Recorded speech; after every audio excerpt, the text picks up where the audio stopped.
বর্তমান সাবেক সংসদ সদস্যের সাবেক ডাক্তার শারমিন চৌধুরীকে আটক করেছে ঢাকা মহানগর গোয়েন্দা বিভাগ পুলিশ। আটকের পর রাজধানীর মিন্টু রোডে ডিবি কার্যালয়ে তাকে জিজ্ঞাসাবাদ করা হচ্ছে হচ্ছে বলে জানিয়েছেন ডিবি গোয়েন্দা বিভাগ থেকে।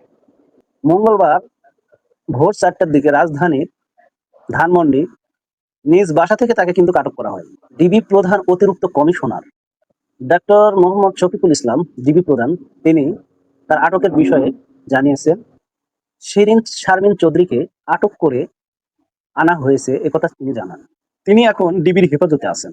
তবে তাকে কোন বিষয়ে কোন মামলায় আটক করা হয়েছে এই বিষয় এখনো জানা যায়নি। ডিবির পক্ষ থেকে জানানো হয়েছে আটকের বিষয়টি নিশ্চিত, তবে এ বিষয়ে পরে বিস্তারিত জানানো হবে। এর আগে 2013 সাল 30 এপ্রিল শারমিন চৌধুরী স্পিকার নির্বাচিত হন। এরপর থেকে তিনি এই দায়িত্ব পালন করে আসছিলেন।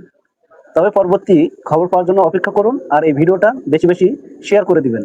2024 সালে 7 জানুয়ারি নির্বাচনের পর সে পুনরায় কিন্তু আবার স্পিকার দায়িত্ব পান। নৌকা প্রতীক নিয়ে রংপুর 6 আসন থেকে সংসদ সদস্য হিসেবে নির্বাচিত হন। পরবর্তীতে শেখ হাসিনা সরকারের পতনে 27 দিনের মাথায় কিন্তু সে পদত্যাগ করেন।